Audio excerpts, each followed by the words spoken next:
Sarah Imeinu didn't understand why Hashem did this to her. Like, my husband is the only guy in the whole world that's walking around talking about you, God. Nobody believes in you. You tell him to leave. Now, why would you put me? I'm a Isha, good Jewish lady.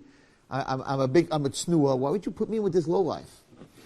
Well, we have to understand that no matter like Lech Lecha, that no matter whether you're going up in the Lamed or down with the Chaf, whatever Hashem does is for your good. Why? What happened? Many, many years later, when Yosef HaTzadik, right, got out of prison, and Paro wanted to make him second to the king, you had to have so the law in Egypt was that you could not be a slave. You had to be royal blood. To be a king in Mitzrayim, you had to have royal blood. So when he took Yosef and he said, I want to make him second to the king, Potiphar, who was very angry about Potiphar, his wife, said to the king, Potiphar was the king's sar, said, you can't make him into he's a slave. He has no royal blood, he's a slave. Yosef said, why don't you look at the picture in your bedroom? The Medrash says, this Paro was the first Paro ever called Paro.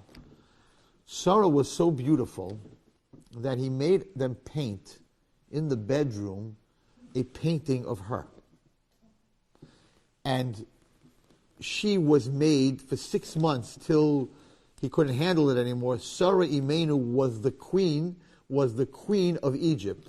And Avraham became second to the king because of who they were.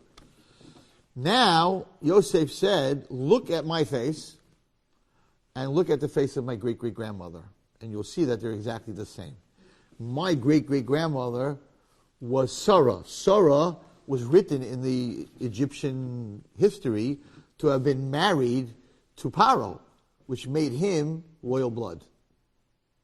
And because he was royal blood, he was able to become second to the king, able to save the world, able to save Yaakov Avinu, and the whole story happened.